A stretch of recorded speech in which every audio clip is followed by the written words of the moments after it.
Hello students, मेरा नाम है गिरीश नायक और आप सभी का स्वागत है तेजस करियर एकेडमी में। जैसे कि आप लोग जानते हैं, साइंस के पूरे सिटी क्यू क्वेश्चंस के बाद अब बारी है छत्तीसगढ़ के क्वेश्चंस की। तो इस छत्तीसगढ़ के क्वेश्चंस में आज ये दूसरा सेट है हमारा। देखते हैं इसमें हम लोग के पास कौन कौन से क्वेश्चन है। और अगर आप लोगों ने अभी तक चैनल को सब्सक्राइब नहीं किया तो जल्दी से सब्सक्राइब कर लीजिए। तो आते हैं हम लोग का पहला क्वेश्चन। आज का पहला क्वेश्चन क्या है? छत्तीसगढ़ के मध्यवर्ती मैदानों को किस नाम से जाना जाता है? भारत का चाय का बिछौना, मध्य भारत का धान का कटोरा, मध्य भारत का चीनी का कटोरा, नमक का कटोरा या फिर मक्के का कटोरा। तो मुझे यकीन है आप लोग बचपन से सुनते आए होंगे, छत्तीसगढ़ को बोलते हैं धान का कटोरा। ठीक है, लेकिन इसके पीछे जो रीजन बताया जाता है कि यहाँ सबसे ज्यादा धान का उत्पादन होता है इसलिए धान का कटोरा बोलते हैं, ये कारण सही नहीं है। ठीक है, अब हम लोग देखते हैं कि सही कारण क्या है। बोलते हैं ठीक है, तो हमारा आंसर, पहली बात तो हमारा आंसर क्या हो जाएगा? मध्य भारत का धान का कटोरा। आंसर तो यही होगा। ठीक है, अब हम लोग जान लेते हैं कि छत्तीसगढ़ को धान का कटोरा क्यों बोलते हैं, मध्य भारत को, मतलब मध्य छत्तीसगढ़ को। ये छत्तीसगढ़ का मध्य भाग है। अगर इसमें हम लोग देखते हैं जो हम लोग फिजिकल डिवीजन किए थे उसमें क्या था, ये पूरा का पूरा कौन सा भाग था हमारा? पूरे बघेलखंड का पठार। ये वाला एरिया रायगढ़ का कुछ एरिया को लेते हुए ये कौन सा है? हमारा जशपुर सामरी पाट। यहाँ पर हम लोग देखते हैं, ये देखो नया नया मैप है ना, तो यहाँ पर मोहला मानपुर अलग हो चुका है। और ये कौन से वेबसाइट से निकाले हम लोग? dmap.com से। ठीक है, तो आप लोग यहाँ से निकाल सकते हैं नए मैप को, छत्तीसगढ़ का नया मैप, जिसमें सारे जो नए जिले हैं ना उन सभी को यहाँ पर बताया गया है। अब देखो जो मोहला मानपुर वाला एरिया है ना, यहाँ पर का कुछ एरिया और यहाँ पर का पूरा ये ऐसे लेते हुए अगर हम लोग इस नीचे वाले ब्लॉक की बात करें, मतलब पूरा का पूरा बस्तर संभाग और बस्तर संभाग में कुछ एरिया अगर हम लोग मोहला मानपुर का जोड़ दें तो इतना सारा भाग जो है ये पूरा का पूरा अगर हम लोग देखते हैं तो इसको बोलते हैं दंडकारण्य का पठार। ये वाला बीच का भाग है इसको बोलते हैं महानदी बेसिन या मध्य छत्तीसगढ़ का मैदान या छत्तीसगढ़ का मैदान। तो एक्चुअल में यहाँ पर है क्या, यहाँ पर का एरिया ना देखो, यहाँ पर तो मैकल रेंज है बताया था, यहाँ पर ये पूरा का पूरा मैकल रेंज है, मतलब ये ऊंचा एरिया है। यहाँ पर ऊंचा, यहाँ पर भी पहाड़ियाँ हैं, आप लोग जानते होंगे। ठीक है, बालोद, बालोद में बहुत सारी पहाड़ियाँ हैं, जैसे सिया देवी पर्यटन स्थल है। धमतरी में भी बहुत सारे मतलब पर्वत पठार है, पठारी एरिया ऐसा वाला है। अब गरियाबंद में देखते हैं तो गरियाबंद में बहुत सारे और पहाड़ हैं, जतमई घटरानी वाला, ध्यान होगा आप लोगों को। तो ये वाला एरिया भी क्या है? ऊंचा एरिया है। कहाँ तक जाता है? महासमुंद तक।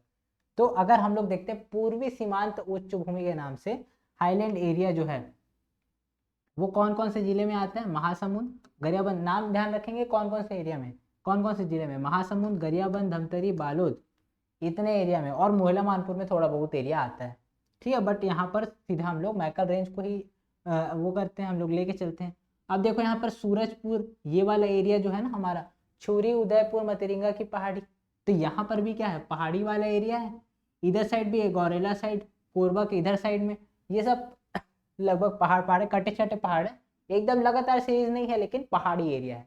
और पहाड़ रहते हैं ना तो उसका क्या खासियत रहता है, यहाँ पर पहाड़ है ना तो ये अपना यहाँ पर उठा है, ठीक है, लेकिन ये आसपास का एरिया को भी ना ऊंचा कर देता है। तो यहाँ पर देखा जाए तो इधर साइड का एरिया, और रायगढ़ में भी देखते हैं इधर साइड भी हमारे पास क्या है? उठा वाला क्षेत्र है। ठीक है, ऊंचा क्षेत्र है। तो होता क्या है, ये देखो ये वाला, ये पूरा का पूरा एरिया जो बीच में बच गया ना, ये वाला ना धंसा टाइप का प्रतीत होता है, मतलब सब साइड से उठा है, बीच वाला उठा नहीं है।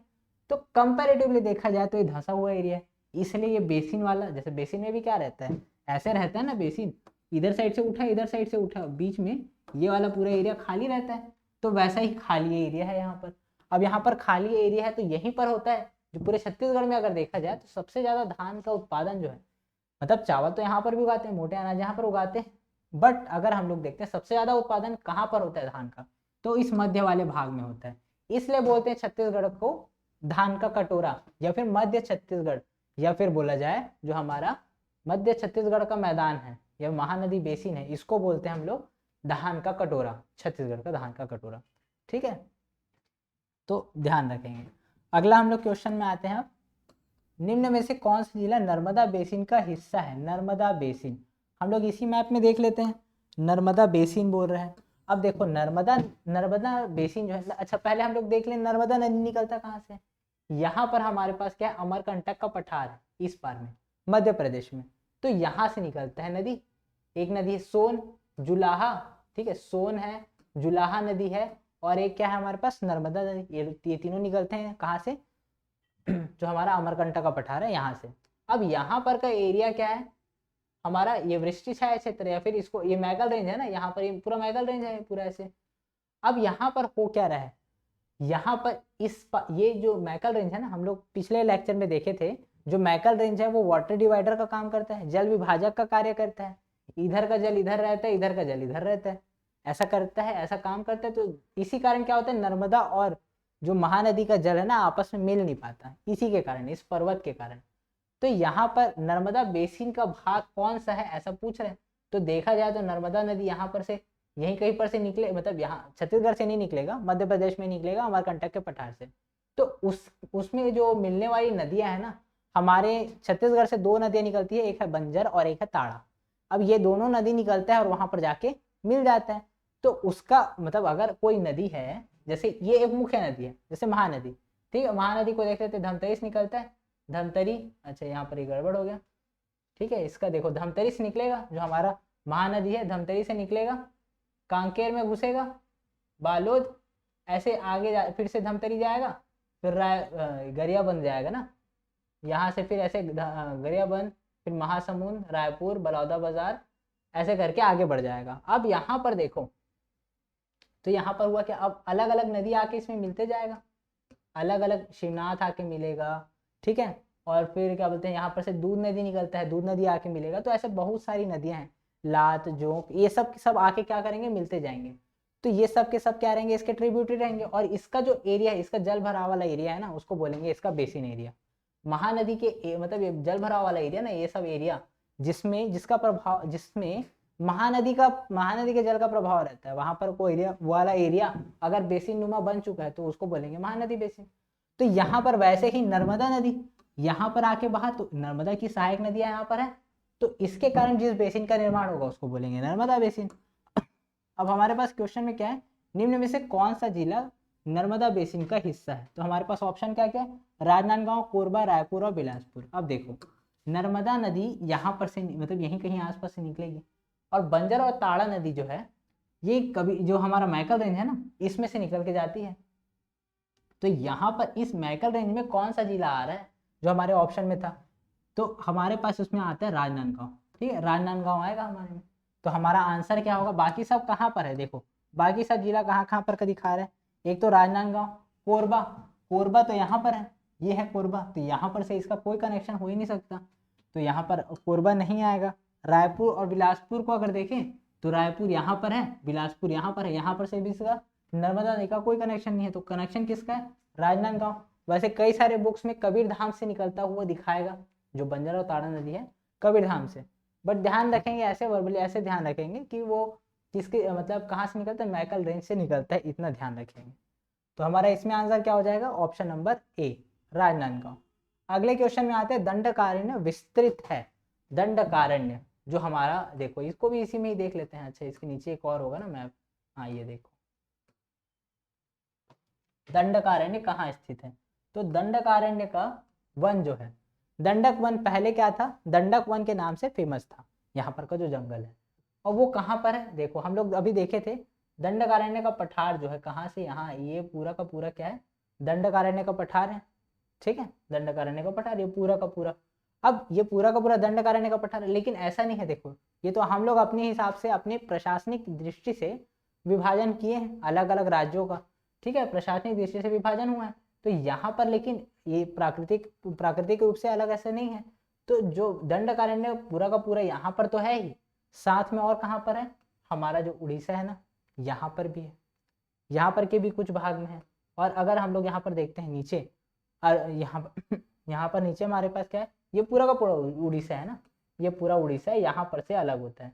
तो यहाँ पर से हमारे आ जाता है, यहाँ पर से कुछ एरिया में आ जाएगा हमारा आंध्र प्रदेश, तेलंगाना, उसके बाद फिर इधर आ जाता है महाराष्ट्र।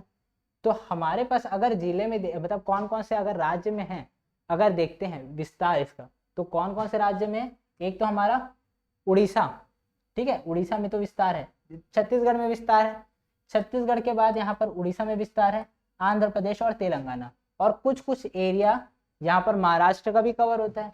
ठीक है, तो हमारा आंसर क्या होगा, देखते हैं हमारे पास ऑप्शन क्या क्या दिया हुआ है। पहला ऑप्शन क्या है, आंध्र प्रदेश महाराष्ट्र, दूसरा छत्तीसगढ़ उड़ीसा, छत्तीसगढ़ मध्य प्रदेश, उड़ीसा झारखंड। तो हमारा आंसर क्या हो जाएगा, मध्य प्रदेश में तो नहीं है, तो छत्तीसगढ़ और क्या हो जाएगा हमारा answer, Orissa, option number C. अगले क्वेश्चन में आते हैं, निम्न में से कौन सा छत्तीसगढ़ के दंडकारण्य का भाग नहीं है, कौन सा भाग नहीं है, दंडकारण्य का भाग नहीं है ऐसा बोल रहे हैं ना। तो हम लोग देख लेते हैं कहाँ कहाँ पर क्या क्या चीज है। अगर हम लोग देखते हैं, सबसे पहले हमारा ऑप्शन क्या है, कोटरी बेसिन। कोटरी बेसिन कहाँ पर है, एक होते हैं, एक हमारे पास हमारे मोहला मानपुर से एक नदी निकलती है, उस नदी का नाम है कोटरी। ठीक है, वो ऐसे बहते बहते जाती है, आगे बढ़ती है, और इंद्रावती की सबसे लंबी सहायक नदी है। अब इसी कोटरी के किनारे क्या है, एक गांव बसा है परलकोट। ठीक है, यहाँ से हमारे गेंद सिंह है, मतलब यहाँ जो गेंद सिंह का संबंध है इस परलकोट क्षेत्र से है। अब बताइए क्यों संबंध है, इसको जल्दी से कमेंट सेक्शन में बताइए। अब देखते हैं, ये परलकोट नदी जो है, परलकोट यहाँ पर एरिया है, इस परलकोट, तो इसी नाम से क्या बोलते हैं, इस नदी को परलकोट नदी भी बोलते हैं, कोटरी नदी भी बोलते हैं, परलकोट नदी भी बोलते हैं। अब इस नदी के कारण अगर किसी बेसिन का निर्माण होगा तो क्या बोलेंगे उसको, कोटरी बेसिन। जैसे महानदी के कारण बेसिन का निर्माण हुआ, महानदी बेसिन, तो यहाँ पर ये क्या हो जाएगा, कोटरी बेसिन। तो ये हमारे दंडकारण्य का भाग है, तो पहला ऑप्शन तो सही है। दूसरा क्या बोलते हैं, इनमें से कौन सा भाग नहीं है, बोल रहे ना, बस्तर पठार। बस्तर का पठार तो है ही, ठीक है, बस्तर का पठार कहाँ आता है, बस्तर, दंतेवाड़ा, बीजापुर का कुछ एरिया, इधर कोंडा गांव का थोड़ा सा नारायणपुर का एरिया, ये सारा का सारा भाग कौन सा है, हमारा बस्तर के पठार में आता है। अगला हमारा, तो बस्तर का पठार भी आता है इसमें। अबूझमाड़ की पहाड़ियां, नारायणपुर है ये हमारा, यहाँ पर है अबूझमाड़ की पहाड़ियां, जहाँ एक जनजाति निवास करती है जिसको बोलते हैं अबूझमाड़िया। एक्चुअली अबूझमाड़ का अर्थ होता है, अबूझ मतलब जिसको बुझा ना जा सके, मतलब जिसको जाना ना जा सके, समझा ना जा सके, उसको बोलेंगे अबूझ, और माड़ का अर्थ होता है पहाड़। ठीक है, तो इस नाम से इस जनजाति का नाम भी है अबूझमाड़िया। ठीक है, तो अबूझमाड़ की पहाड़ियां कहाँ मिलेगी हम लोग को, नारायणपुर में। नारायणपुर कहाँ है, दंडकारण्य का भाग है। अब देखो हमारा अगला, मतलब देखो 3 चौक तो सही है, मतलब गलत कौन सा है, यही सोन बेसिन। सोन बेसिन, तो हमारा आंसर क्या होगा, सोन बेसिन। अब सोन बेसिन कहाँ पर है, ये हमारी सोन नदी है, यहाँ से ऐसे निकलते जाएगी और यहाँ पर से आके गोपद, बनास, रिहंद, कन्हार, ये सब के सब जाके क्या मिलेंगे, इस सोन नदी में मिल जाएंगे। अब इस सोन नदी में मिल जाएंगे तो यहाँ पर इसके कारण ये वाले एरिया में, ये वाला एरिया पूरा फर्टाइल एरिया है। अब यहाँ पर जिस बेसिन का निर्माण होगा उसको क्या बोलेंगे हम लोग, सोन बेसिन। इस सोन नदी के कारण बना ना, तो सोन बेसिन हो गया। अब अगले क्वेश्चन में आते हैं। ठीक है, अगला क्वेश्चन क्या है हमारा फिर से हमारे पास देखते हैं क्या है हमारे पास, केशकाल घाटी बस्तर के पूर्वी पठार की सीमा है। केशकाल घाटी के बारे में बात कर रहे हैं। ठीक है, तो जो हमारा केशकाल घाटी है ना, अब अगले में से हर उसमें एक मैप बनाना पड़ेगा। ठीक है, ये है हमारा बस्तर। ठीक है, इसी में ही देख लेते हैं ना, जितना जितना जरूरत पड़ेगा हम लोग बनाते चलेंगे। पहले क्या हो रहा है, केशकाल घाटी बस्तर के पठार के की पूर्वी सीमा है। ये केशकाल घाटी कहाँ पर रहती है, हमारे कोंडा गांव में मिलती है। कोंडा गांव से, कोंडा गांव और बस्तर जो है ना, उसके बॉर्डर में है हमारा जो केशकाल घाटी है, और इसी को इसलिए बोलते हैं बस्तर का प्रवेश द्वार। बस्तर अगर जाना है ना तो इस घाटी को क्रॉस करना पड़ेगा, फिर बस्तर आ जाता है। ठीक है, तो बस्तर का प्रवेश द्वार भी बोलते हैं इस घाटी को। यहाँ पर क्या बोलते हैं, बस्तर, केशकाल घाटी जो है बस्तर के पठार की पूर्वी सीमा है। हाँ बिल्कुल सही बात है, यहाँ पर हम लोग अभी बस्तर का पठार बताया मैं, केशकाल घाटी में भी फैला हुआ है। कहाँ कहाँ पर फैला हुआ है इसको हम लोग मैप में ही देख लेते हैं, जो हम लोग अभी बताया मैं कहाँ कहाँ है। ये पूरा ऐसे बस्तर, ये होते हुए बस्तर को लेते हुए, देखो यहाँ पर ऐसे ऐसे बताया था, ये कहाँ गया ये कोंडा गांव, बस्तर, दंतेवाड़ा, बीजापुर का कुछ भाग, नारायणपुर का कुछ भाग, ऐसे लेके बनाता है। और ये पूरा का पूरा भाग कौन सा है, हमारा बस्तर का पठार। अब क्या बोलता है, जो हमारा ये है ना पूर्वी सीमा है बोलता है, कोंडा गांव में यहाँ पर हमारा क्या है, अगर हम लोग यहाँ पर देखें तो यहाँ पर क्या है हमारे पास, केशकाल घाटी है, और ये पूर्व साइड पड़ रहा है, उत्तर पूर्वी एरिया है, लेकिन देखा जाए तो पूर्व में पड़ रहा है। तो हमारा ऑप्शन पहला वाला तो सही होगा। ठीक है, अगले हमें हम लोग आते हैं। सेकंड ऑप्शन क्या बोलते हैं, छोटा नागपुर का पठार का पश्चिमी भाग छत्तीसगढ़ की पूर्वी सीमा है। ठीक है, ऐसा बोलते हैं। तो हम लोग देखे कहाँ थे, ये वाला जो एरिया है हमारा, यहाँ पर का एरिया जो है वो क्या है हमारा जशपुर सामरी पाठ, जशपुर सामरी पाठ है। और इसी एरिया में क्या हो जाता है हमारा, यही है क्या हमारा छोटा नागपुर का पठार का भाग है। तो यहाँ पर क्या बोलते हैं, पश्चिमी भाग छत्तीसगढ़ की उत्तर पूर्वी सीमा है, ऐसा कह रहे हैं। अब देख लेते हैं एक बार हम लोग, ये कहाँ है हमारा, देखो ये वाला एरिया को बोलता है कि छत्तीसगढ़ का उत्तर पूर्वी सीमा है। और ये कौन सा भाग है, हम लोग क्या देखे थे कल, जो हमारा जो छोटा नागपुर का पठार है ना, ये हमारा पूरा छोटा नागपुर का पठार है। तो इसका साउथ वेस्टर्न पार्ट जो है ये वाला, ये छत्तीसगढ़ में है, यही जशपुर सामरी पार्ट है। तो ये कौन सा एरिया, साउथ वेस्टर्न रीजन है, ठीक है, साउथ वेस्टर्न रीजन है। तो हमारा पहला जो हमारा स्टेटमेंट है, जो दूसरा स्टेटमेंट है, ये हमारा गलत हो जाएगा, ये पश्चिमी भाग नहीं है, दक्षिण पश्चिमी भाग है, ठीक है। तो अगला हम लोग देखते हैं हमारा क्या दिया है, महानदी महानदी बेसिन का आकार पंखे की तरह है। तो बिल्कुल सही बात है, तो तीसरा ऑप्शन सही है, तीसरा सही है। और पहला जो है ये पूर्वी सीमा में है, तो ये भी सही है। तो पहला और तीसरा दोनों सही होगा, तो हमारा ऑप्शन क्या हो जाएगा, ऑप्शन नंबर डी। अगले क्वेश्चन में आते हैं दंडकारण्य योजना। इसके बारे में पिछले लेक्चर में देखे थे हम लोग, इसका क्वेश्चन पूछा था मैं, क्या क्वेश्चन पूछा था, जो तिब्बती शरणार्थी थे वो उनको कहाँ पर बसाया गया था, मैन पार्ट में। तो जो अभी आएंगे बांग्लादेशी आएंगे, मतलब पूर्वी पाकिस्तान जो है ना, उसके लोग, उसके जब जो आएंगे कैंडिडेट्स आएंगे, उसके जो शरणार्थी आएंगे, उनको वो गर्मी वाले एरिया वाले हैं, तो उनको गर्मी वाले एरिया में बसाना पड़ेगा। तो कहाँ पर बसाए गए थे हम लोग, जो कांकेर का एरिया ना, वहां पर बसाए थे। अब कांकेर के एरिया में बसाए हैं, तो उसके लिए एक योजना चलाना पड़ेगा। तो उसी योजना का नाम क्या है, दंडकारण्य योजना। तो ये किसके लिए था, बांग्लादेशी जो शरणार्थी है ना उनके लिए। तो उसी को, बांग्लादेश क्या है, पूर्वी पाकिस्तान है, पाकिस्तान का पूर्वी भाग, ये हमारा भारत है ना, यहाँ पर ये हमारा ये पाकिस्तान वाला एरिया। तो जो बंगाल, ये पश्चिम बंगाल है हमारा, उसके साथ में यहाँ पर का एरिया जो था ना, ये यहाँ पूर्वी बंगाल जो था, ये क्या था, पाकिस्तान था, ये भी पाकिस्तान था। उसके बाद फिर 1972 में इसको इंदिरा गांधी मतलब हस्तक्षेप करके इसको आज़ाद कराती है, और ये नया देश बन जाता है बांग्लादेश, ठीक है। तो हमारा ऑप्शन क्या होगा, दंडकारण्य योजना में क्या, यहाँ से फिर आए क्या, शरणार्थी आए, उसको हम लोग बसाए कहाँ पर, कांकेर में, ठीक है। तो पूरे पाकिस्तान के विस्थापितों को बसाने के लिए कौन सी योजना चलाई गई थी, दंडकारण्य योजना। अगले क्वेश्चन में आते हैं, अबूझमाड़ पर्वतमाला खालिस्तान पठार के मध्य पश्चिम भाग में मिली है। हम लोग अभी देखे, हम लोग कहाँ, नारायणपुर के एरिया में देखे थे ना, कहाँ गया, केशकाल घाटी कहाँ पर है, ये वाले एरिया में, ये नारायणपुर के एरिया में, यहाँ पर देखे थे। अब अगर देखते हैं ये किसका भाग है, ये दंडकारण्य के पठार का भाग है। दंडकारण्य के पठार का कौन सा भाग है, पश्चिमी भाग है, ठीक है।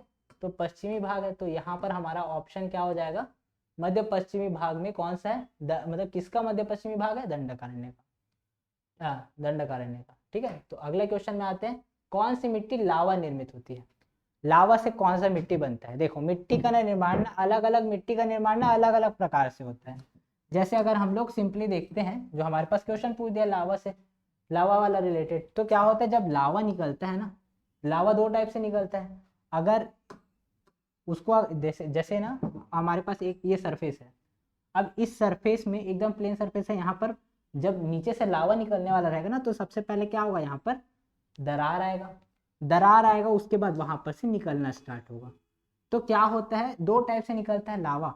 एक तो अगर चुपचाप निकल रहा है, निकल के चुपचाप बहना स्टार्ट हो जाए, तो वहां पर क्या बनता है, लावा के पठार का निर्माण होता है। चुपचाप निकल रहा है, लावा पठार बनेगा। अब पूरे विस्फोट के साथ अगर निकलता है, जैसे हम लोग देखते हैं, वही वाला है ना, सेम केस, अभी भी उतना ही, मतलब अभी भी निकल रहा था, अभी भी निकलेगा। तो यहाँ पर क्या हुआ, इसको ना कोई दरार नहीं मिलता, ये सीधा एकदम पूरे ब्लास्ट के साथ निकल जाता है। तो ब्लास्ट के साथ निकलता है ना, तो ऐसे अनारदाना निकलता है ऐसे, तो ना इस टाइप का स्ट्रक्चर बना देता है। और ये इस टाइप का स्ट्रक्चर किस जैसा दिख रहा है, हमारा पहाड़ टाइप का दिखता है।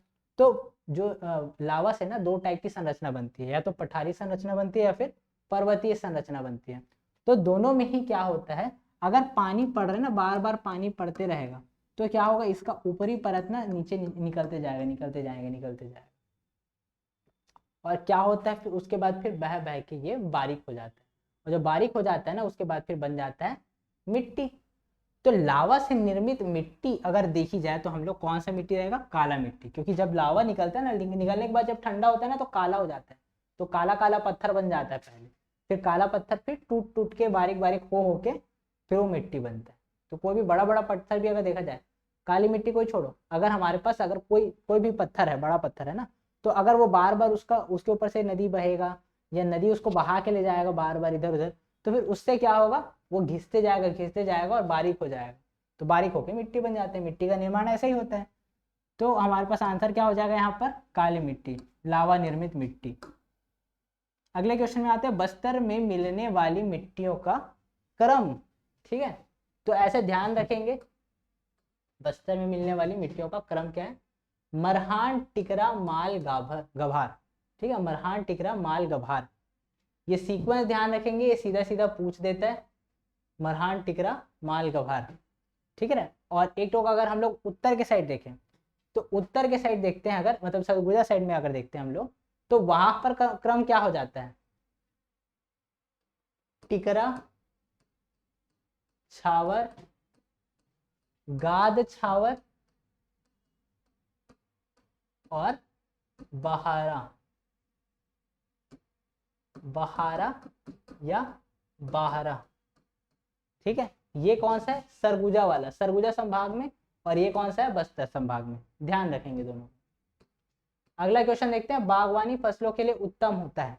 बागवानी फसल कहाँ ली जाती है, पहली बात तो ये जान लो, अगर हम लोग को बागवानी फसल देखनी है तो हम लोग को कहाँ जाना पड़ेगा, पहाड़ी एरिया में। पहाड़ में क्या होता है, ये पहाड़ है हमारा।